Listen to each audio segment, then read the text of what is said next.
Ipapakita ko sa inyo, Lodi, bukod sa relay na malaki, kasi sa bendo machine, Lodi, sa mga ganito, sa bagay hindi na bago sa akin yung mga ganito na bending machine, ano, yung mga kinakabit na mga timer tsaka kung ano-ano, kasi nga matagal na rin kaming naggagawa ng mga nung araw. Yan ang business natin sa Pisonet. Ngayon sa Pisonet kasi mababa lang yung amperahe o yung load na kinakain doon. Ito ay sapat na, itong timer na to ay sapat na para may operate, kasi nga itong mga to, relay na to, ang pinapaandar lang nito ay yung monitor. Yung monitor mahina lang naman kumain ng kuryente yon. So iba naman yung sa carwash bendo, kasi nga yung carwash bendo mataas yung load nun. Ang gagamitin kasi natin dito, ayan, halos 3 HP na yung motor na gagamitin natin eh. Ayan, 3 horsepower tong motor na gagamitin natin. Power spray yan. Yan yung plan natin na ikabit sa harapan, pero malapit na magbukas yun. Yun nga, kung ang 3 horsepower na makina na yon ay hindi kakayanin nitong pangkaraniwan na relay na to, ito. Hindi niya kakayanin. Kung dito ka maglalagay ng connection niya, o dito mo puputulin, padadaanin yung on-off switch niya, ay malulusaw tong relay na to. Kaya yung iba, ginagamitan nila ng additional na power supply, then nag-a-add sila ng malalaking relay para doon sa makina na yon, at yun yung mag-trig kung sakali man na nilaglagan na nila ng barya to, magtitrig yung relay na ilalagay nilang malaki para dumalo yung kuryente at mapaandar yung power spray. Okay? Ngayon, Lodi, may gagamitin tayo dito, hindi na natin kailangan ng relay, pero mas magastos nga lang yon. Yun lang naman ay kung meron kayong available na EBR doon sa lugar nyo, o kaya may hindi kayo ginagamit na kagaya nito, Lodi. Ayan, yung mga EBR na ganito. Ito, Lodi, ay EBR na 1.5. Ito 1,500 to. Nakikita nyo dito yung specification niya sa likod. Ayan, o, yung capacity niya ay hanggang 1,500. Ayan, max capacity 1,500 volts ampere nya. Ayan, ito yung gagamitin natin. Bali, dito tayo magsasaksak doon sa makina ng power spray. Ayan, kung makikita natin dito, may mga switch siya, may mga overload. Ito rin, ito i-on na natin to ng tuluyan, naka-on na yan ng tuluyan. Bali, ang ikakat na lang natin dito ay yung kanyang cord, power cord. Ayan, na-check ko na to, Lodi, ipapakita ko lang sa inyo. Na-check ko na to, hindi man umiinit yung wirings, tsaka kaya-kaya niyang pandarin yung makina. Ayan, tsaka maganda, mayroon siyang delay bago pa umandar, o ibig kong sabihin, pagka nilaglagan mo at nag-count na at nag-on na yung relay nito, pinadaan na niya yung kuryente, syempre mayroong delay to eh. May pagkakataon pa siya na maka-start up ng mabuti. Kung wala kayong EBR, pwede naman yung traditional na malaking relay ang gamitin natin. Ayan, mas tipid yun. Okay? So, ang gagawin natin, Lodi, kalimitan sa mga timer na ganito, halos pare-pares lang yung mga yan. Ito yung kanyang AC or DC input, 16 volts to 12 volts, pwede yan. Ito naman yung sa may relay. Ito yung output ng relay. Yung sa gitna ay ground, gitna ground, tapos kabilaan normally open, normally closed. Pero ito, Lodi, yung pin out niya na nakalabas, hindi tayo kukuha dyan, kasi nga dadaan pa siya dito sa printed board, hindi kakayanin yun. Ayan, o. Kaya magbabypass tayo. Kung ano yung kailangan nating pin ay dito tayo kukuha. Ayan, sundan lang yung tatlo na yan. Ito yung ground, ito yung laging nakabukas. Magsasara lang yan pagka nalaglagan na ng barya. Ito banda. Okay? Isa pa pala, Lodi, ito Kung makikita nyo dito, ito naman yung sensor. Ayan, kung makikita nyo dito, may 12V. Sa may sensor yan, supply ng sensor. Tapos yung on, yan naman na yung magsesense ng coins. Ito naman yung ground. Ayan.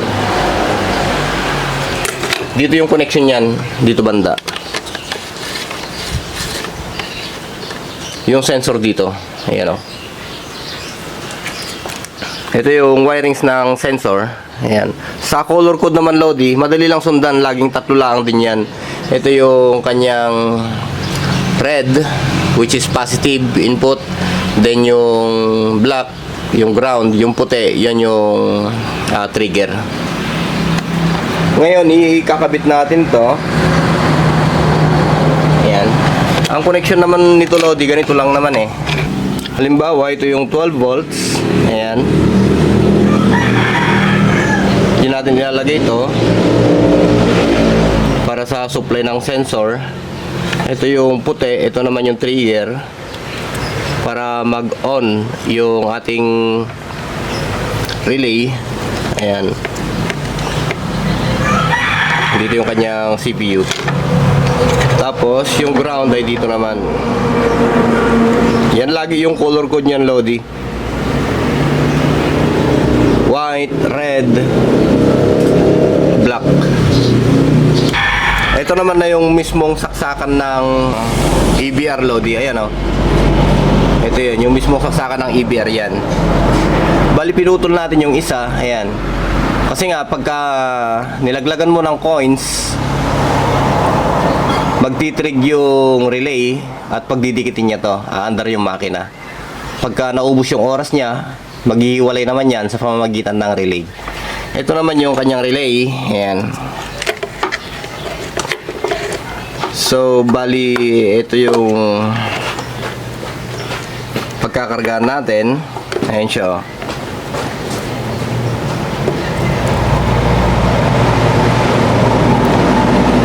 Normally, open, then common. Ayan.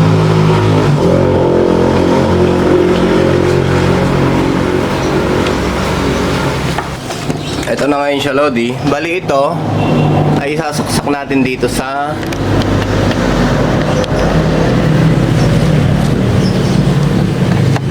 sensor. Ayan. Dito natin sasaksak to.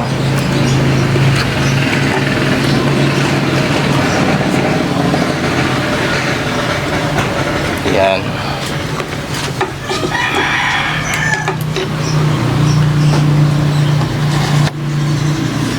Itong timer naman ay susuplayan natin ng 12 volts.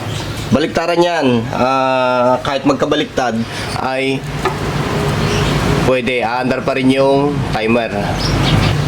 Kasi nga may bridge silang ginawa dito. Ayan. Para kahit magbaliktad yung connection, pwede. Kahit easy yung ipasok mo dito na 16 volts, pwede. Balang magre-regulate dito. Ayan.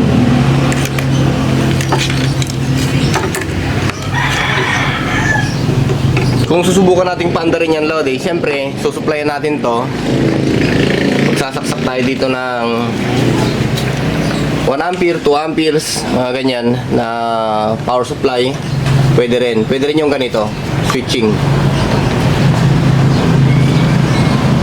Pwede rin yung solo transformer lang na mayroong connection na 16-16, mga ganyan. Or 16-0. 12-0 or 12-12. Yan. Pwede yun. Sasaksak natin to dito. Pwede mong ituhog muna ito kasi nga naka 12 volts jack to. Pwede mo munang ituhog. Ganyan o. Ayan. Pero hindi umaabot kaya kailangan nating pakapalin tong jack sa pamamagitan ng lead. Ayan. Babalutan natin siya ng lead.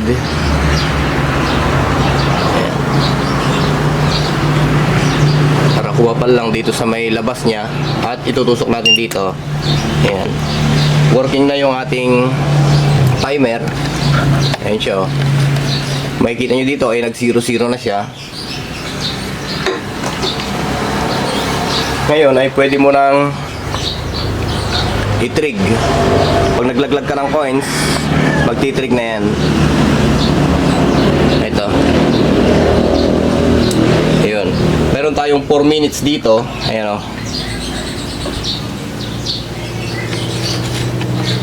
Kung itrinig natin yung sensor sa pamamagitan ng barya, ayan, ay nag-count siya ng 4 minutes para sa karwas na yan. Hindi pa nag-andar yung ating EBR kasi nga hindi pa naman siya nakasaksak. Ito yung ating EBR. Ayan. Ito yung kanyang wire. Ayan o. Hindi pa nakasaksak yan. Pagka sinaksak natin dito yan, ayan, umandar yung ating EBR. Ayan o. Ngayon, dito tayo magsasaksak ng makina para sa karwas. Ayan. Meron ng labas na 222. Kung i-reset natin ito, ayan o, i-reset ko yan. Titignan nyo dito sa voltmeter. Ayun, bumaba siya. Ibig sabihin, wala nang voltaheng pumapasok dito. Ngayon, kung ititrig ko naman tong sensor, kakargaan ko siya ng time. Ayan, may 4 minutes na siya uli. Antayin natin. Mayroon siyang 1, 2, 3, 4 seconds delay. Tsaka lang aandar yung makina. Okay?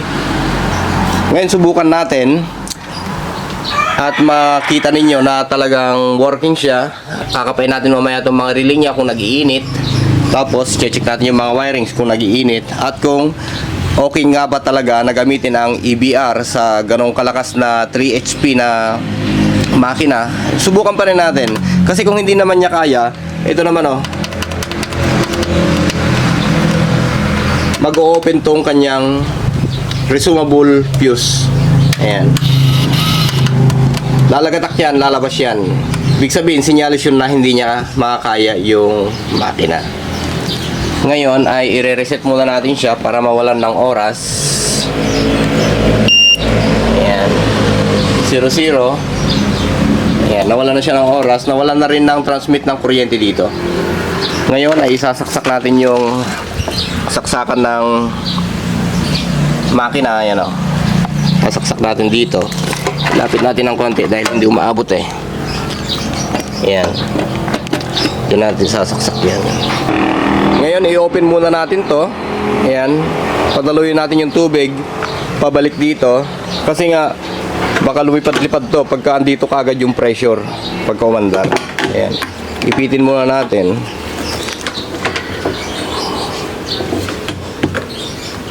Tsaka natin kunin mamaya. Ayan. Ito yung output natin eh. Ito yung pang karwas. Kasi ito naman, itong isa na to ay sa pressure to. Pero binuksan ko lang. Naglagay ako ng gripo para kung sakali baka aksidente na hindi nila mahawakan to. Andito yung pressure kasi malakas kasi to, Lodi. Sasayaw-sayaw to, tatakbo-takbo. Pagka permis kagad na nandito yung takbo ng tubig. Ayan. Kaya inabang ko lang to. Kung sakali, ituro ko na lang sa kanila. Pagka naglaglag ka, hayaan mo munang naka-open yan. Tsaka mo na lang isara pagka hawak mo na to. Ayan, naka-aksidente kasi yan. Baka tumama sa matay. Kasi nakakabutas ng karton to. Tsaka dahon na nakakatanggal nga ng pintura to, Lodi. Ayan, pintura ng motor. Pagka hindi nila gaanong na-control yung buga ng tubig. Okay? Ngayon ay connected na yan. Ito yung makina natin. Ayan yung ating EBR. Ayan, connected na siya. Ayan yung wire niya. Nakasaksak na siya. Ngayon ay kakargahan natin ng barya. Ayan, naka-0-0 siya. Ito. Ayan, kung titignan nyo siya. Okay, pagtanggal ko ng barya, ayun, nag 4 minutes na siya. Tapos, yung delay, 1, 2, 3, 4, 5, ayun. Umandar yung ating makina. Ayan.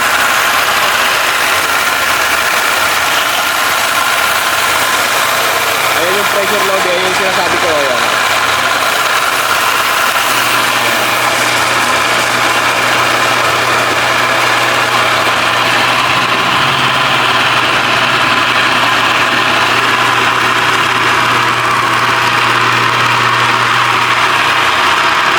Kukunin natin tong hose, wala pang gaanong pressure yan, ayan o.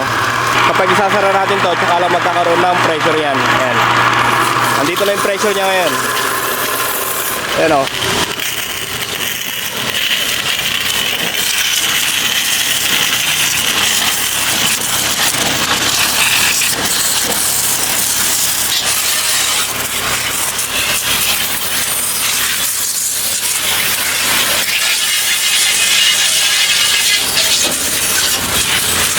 Napakalakas nito, Lodi. Itong pang-washing na to, ayan o. Kasi, siyempre, yan yung gamit natin eh, mga kanyan. Malakas talaga to kasi, ayan.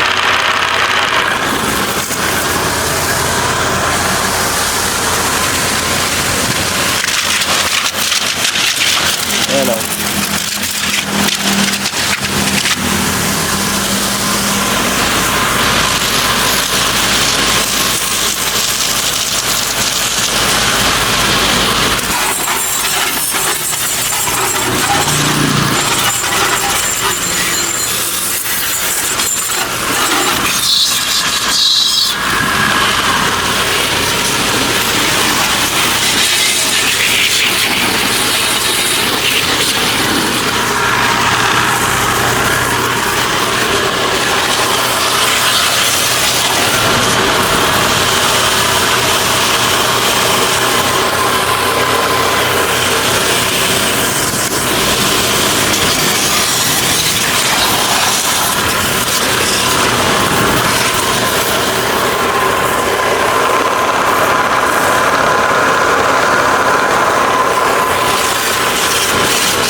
Bali malapit nang matapos, Lodi. Nasa 41 seconds na lang. Ayan.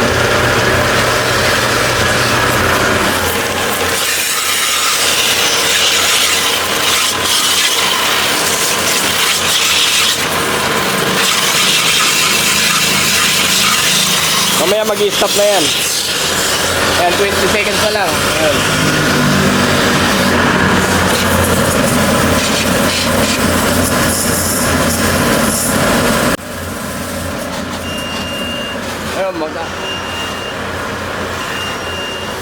Ayun, 0-0 na siya. Ayan, nag-off na rin dito. Soli na natin to dito. Ngayon ay kakapain natin yung relay. Okay, malamig yung relay, Lodi. Ito, malamig siya. EBR, napakalamig, napakaganda. Ayan o.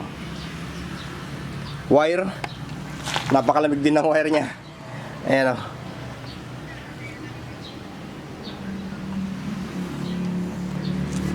Sa mga gantong motor kasi, Lodi, sa starting lang naman mabigat eh. Pagka bagong andar sa start, doon lang naman mabigat. Yun yung iniiwasan kasi natin. Kasi kung minsan sa relay, pagka masyadong mabigat yung starting niya, nagkakaroon ng pag-kislap yan. Kaya kung minsan yung contactor ng relay ay naiiwan, dumidikit. Kaya kahit maubusan ng timer 0-0 ay umaandar pa rin kung minsan. Yun yung isang issue na nasa relay. Pero kung yung relay naman ay yung mga magagandang klase ang gamitin dito, kahit hindi ka na gumamit nito, EBR. Okay, maglagay tayo uli ng barya. Yan. I-open lang natin yon para dumalo yung tubig muna. Pabalik ito dito sa drum. Tapos tsaka natin isasara to para dito naman na yung buong pressure. Bali 0-0 yan. Ayan. Andito yung coins. Bali bibitawan ko yung coins para mag-trig. Yun.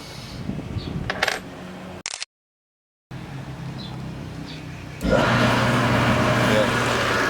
Mandar na naman siya, Lord.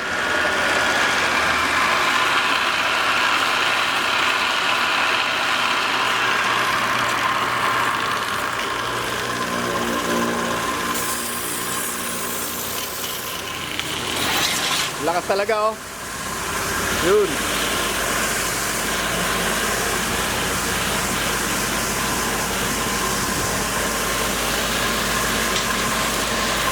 Sulit, Lodi, yung mag-washing dito, ayan, oh.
Hindi naman basa.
Ayan. Namatay na naman siya, Lods. Kasi nga, 0-0 na naman doon. Ngayon, second attempt natin na 4 minutes. Kapain uli natin yung relay. Napakalamig pa rin, Lodi, yung relay niya. Wire, napakalamig pa rin, Lods. EBR, napakalamig din ng EBR. Ayan. Maganda. Kaya, yung EBR, Lodi, ay pwede rin gamitin sa pandar ng ating car wash bendo. Pero yung mas mababa dito, alanganin, hindi niya kakayanin. Kasi meron akong 1,000 nito. Ayan. At sinubok ko dito ay bumigay. Andun na yung 1,000, oh. Ayun. Pero sa bagay, isira naman na rin kasi yan. Medyo sablay na yung EBR na yan. Ayan, oh. Natapunan pa ng kanyan langis. Ayan. Bumigay yan. Mas maliit yan, 1,000 lang or 800 lang ata. Pero ito ay 1,500. Ayan. Okay?